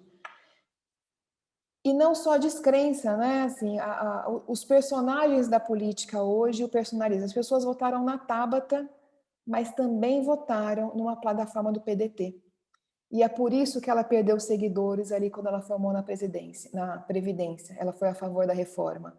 Porque a base de voto dela não era apenas Tabata, era a plataforma do trabalhismo, de Getúlio Vargas, de Brizola. E aí criou-se uma fissura no partido, que a gente vai olhar isso com mais cuidado nos próximos dias, que ela não só rompeu com uma orientação de voto, né, que a orientação do partido era votar contra a Previdência, perdão, e ela votou a favor, ela e mais 3 deputados, ela também rompeu a orientação do partido no apoio em campanha de vereança. Então, esse desalinhamento de plataforma política com o candidato, com a ideia do candidato, ela fragmenta cada vez mais. Ela fez um jogo interessante, a gente vai ver isso, mas isso institucionalmente é um ponto perigoso. Quando a gente fala em projeto e causa do Aliança pelo Brasil, a gente já conversou, eu só vou rever aqui, que a gente falou isso sobre a primeira aula, a gente está falando do conservadorismo, lembra? Aliança, verde e amarelo, Aliança pelo Brasil, conservador do casamento. Quando a gente fala em PSDB, a gente está falando de que causa? Vocês conseguem reconhecer alguma causa aí? Acho que a gente fez bem do PDT. Social-democracia, historicamente social-democracia, aí entra a privatização, aí entra a reforma administrativa, aí entra o desvio da merenda, privatização, olha só, gente, que confusão, né? Não fica confuso você ser uma social-democracia? Eu acho interessante quando as pessoas colocam na esquerda. O PT, qual que é o projeto causa aqui do PT? Higienópolis. Trabalhista, PT trabalhista, a gente tem muito forte isso ainda. Vamos lá, fim da fome, programa social, viés social. Né? E a gente consegue até ver narrativas aí de que o desvio foi para sustentar o partido, né? Então, assim, eles conseguiram sustentar isso até com essas questões, causa social. Olha a diferença, né? O PSDB demorou. Rede é bom. Qual que é a pauta da rede? Meio ambiente, sustentabilidade. Ambiente. Meio ambiente ficou mais marcado. Interessante. Plebiscito. Mobilidade urbana. É muito ligado à sustentabilidade. Acho que a rede ficou bom. Democratas. Essa eu quero ver. Qual que é a causa democrata, além da democracia? Esperamos nós. Obrigada, Fábio. Reformas, poder. Olha só, gente. Que coisa, né? Agora, o interessante, vindo disso aqui, eu quero que vocês guardem muito esses registros, porque a gente vai ver que as eleições municipais vão dar dor de cabeça para a gente. Qual que é a diferença entre pensar em marca, em marketing corporativo e em marketing, em branding político, em branding corporativo? Eu vou contar essa história e talvez a gente, quando eu entrar num ponto, vai ficar mais longo. O papel da internet é uma campanha política e uma campanha de produto, tá? Quando a gente está construindo uma história política na internet, a gente lida com um ativo que é o tempo. Isso estava na fala de ontem, o material de ontem está lá. Ativos, tempo. E qual é a grande diferença que a gente tem em corporativo e político? Uma marca, ela pode fazer uma correção de imagem do seu produto, de cancelamento que seja, em 1 mês, em 2 meses. Ela vai segurar a queda dela e vai recuperar. Um político, assim, horas podem desconstruir uma história de reputação. Tá? Gerenciar a crise na política é uma rotina diária, e é por isso que a internet tem um papel decisivo e significativo. Vamos ver se eu trouxe os exemplos aqui. Eu vou passar por um, tá? Eu vou passar por um e a gente encerra hoje e começo os outros amanhã. O tempo aqui, eu vou mostrar para vocês a diferença entre gerenciar um problema de reputação em uma marca de produto, em uma questão corporativa e uma questão política. Vocês lembram da história do rato da Coca-Cola? É um clássico de gestão de crise. O rato da Coca-Cola, em setembro de 2013, setembro, guardem essa data, mês 9, setembro de 2013, foi vinculada na Record uma reportagem sobre um consumidor que tomou Coca-Cola e ficou com problemas de deficiente físico, tá? Agora, olha essa informação. Era uma matéria veiculada há 10 anos. Era uma matéria do início do ano 2000. Em 2013, essa história voltou. Lá na reportagem, o consumidor alegava que teve sérios problemas de saúde, inclusive era uma reportagem, ele falava com dificuldade, ele tinha apoio, tinha problemas e deficiência e no braço, na perna, falava com dificuldade. E tudo isso vinculado a uma Coca-Cola que ele tomou com um rato. Tá? Olha lá, o Alex já dizendo que, que o rato na Coca foi superado. Eu deixei o texto aqui. Tá bom? Para você, o texto não. Eu deixei o link do vídeo aqui para vocês assistirem. E a Coca-Cola foi lá trabalhar da sua gestão de crise. Ó, em dezembro de 2000, Wilson Batista falou dessa reportagem e a história retomou em 2013. Estamos aqui, ó, 2013. Em 2013, olha como é que ficou a internet e as redes da Coca-Cola, né? A gente tinha toda a referência à Coca-Cola, 80% era sobre o rato. Alguns dias depois, rapidamente, a gente tinha, no fim de setembro, 13 dias depois, 35% era o rato. Legal? Eu vi aí o comentário, a gente já vou responder. Vem aqui, ratinho. Legal? Aí começou a trollagem. Isso é trollagem, gente. Isso é trollagem com a Coca. Vem aqui, ratinho.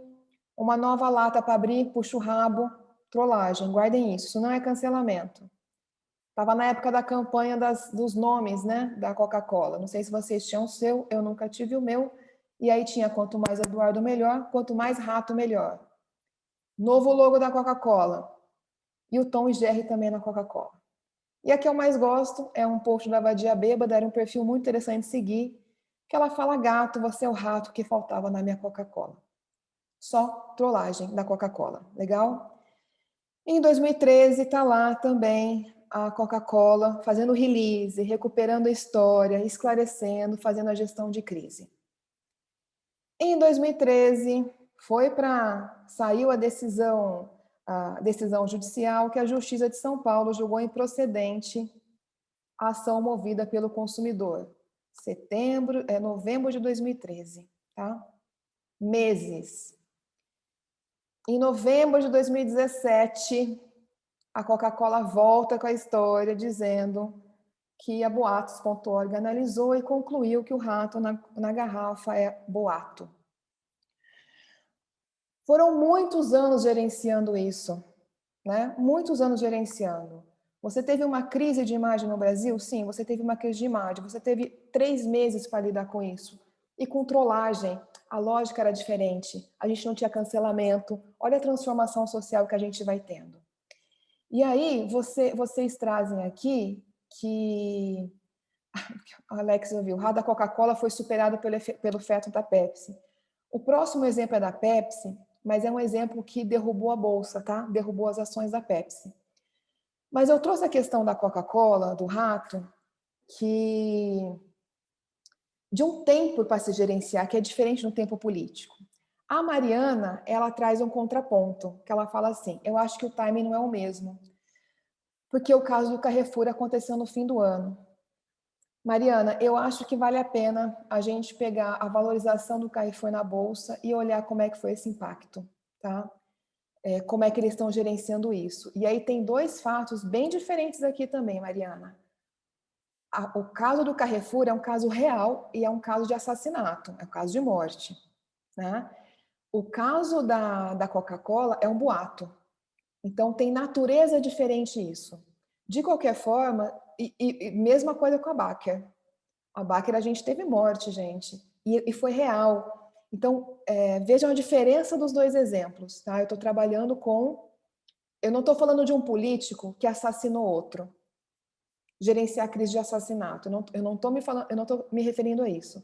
Eu estou falando de gestão de crise que pode acontecer com boatos ou com verdades que a gente pode gerenciar e transformar isso num fato negativo e não numa destruição de reputação. Mas o tempo de gestão de uma marca e de um produto é bem diferente da agilidade que você tem que ter para gerenciar uma crise política, tá? A crise política, que eu acho que é o mesmo ponto, eu vou voltar aqui, João, que é o caso da capa da Veja do Crivella, que também a gente usa muito em aula, véspera de eleição 2016. Brasil todo, a capa da Veja era o Eduardo Cunha preso, era o Eduardo Cunha na capa. No Rio de Janeiro, cidade, era o Crivella na capa, era uma capa especial, que era uma foto do Crivella preso. Antes de sair a capa, antes de chegar na banca, a equipe de gestão de crise já colocou o candidato para falar antecipadamente em seus próprios canais. Facebook, rodou o WhatsApp, estratégia de impulsionamento. Então, é dessa maneira que a gente gerencia crises e gerencia cuidados com reputação de imagem. Tá? A gente não senta numa reunião para produzir o release e sair amanhã. Não, a gente já começa a produção agora para resguardar isso. O que o João Ribeiro traz, muita gente ainda faz confusão entre marketing político e marketing eleitoral.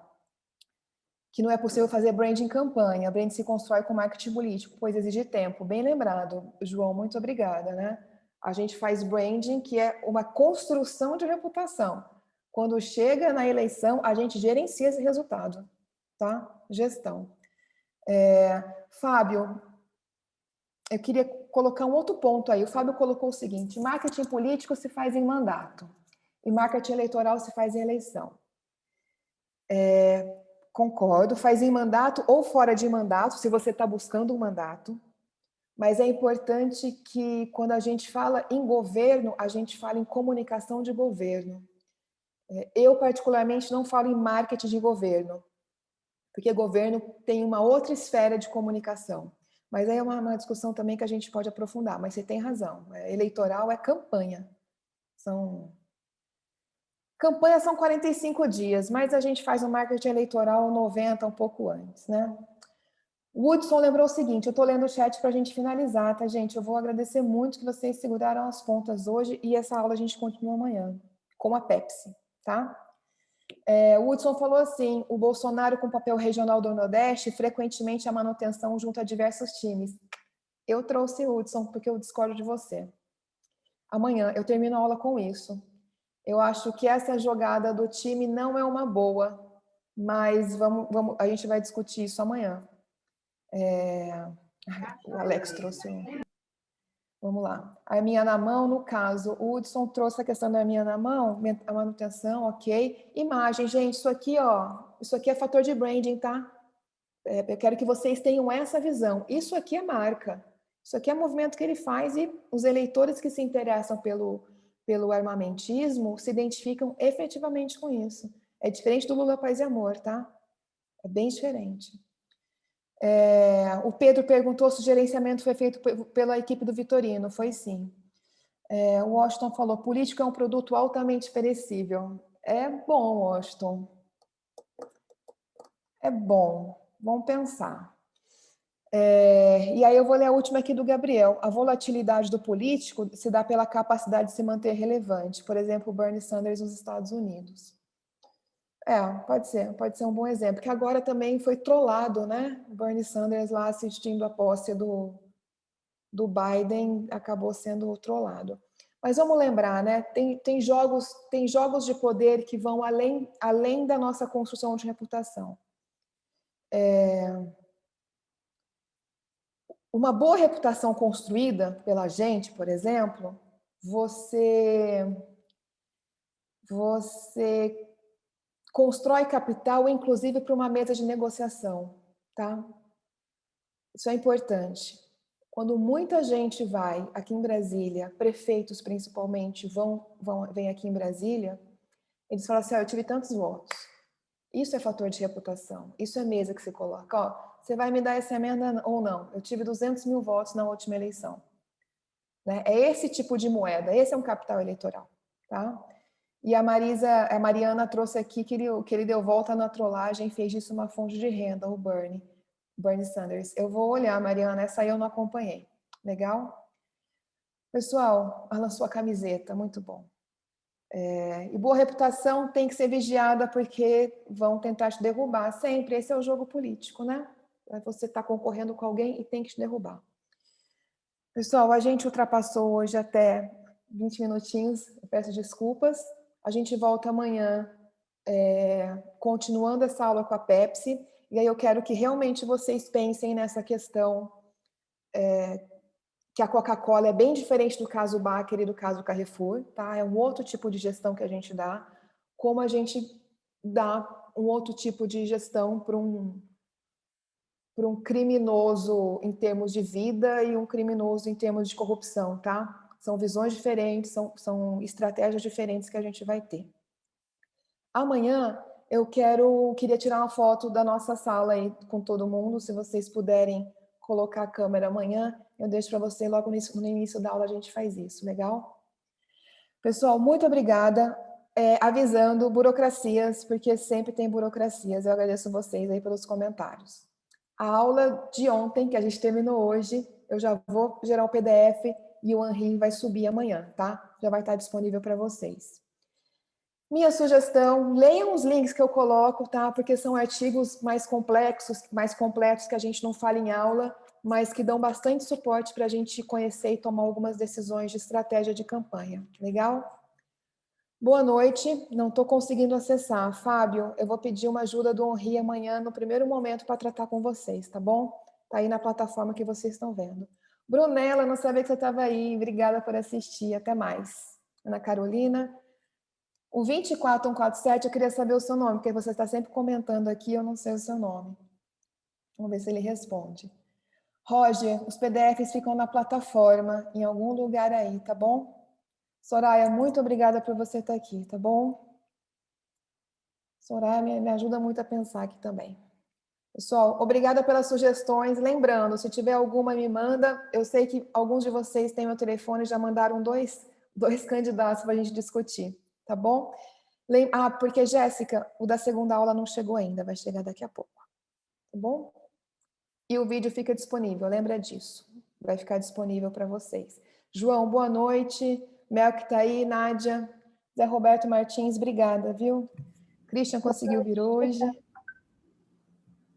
Larissa, boa noite também. Queridos, nos vemos amanhã, mesmo horário. E, 7 horas eu já começo, porque a aula que eu particularmente mais gosto é a de partido. E até porque eu acho que pode ser uma bandeira nossa aí, tá bom? 7 horas. Beijo, boa noite, gente. Obrigadão.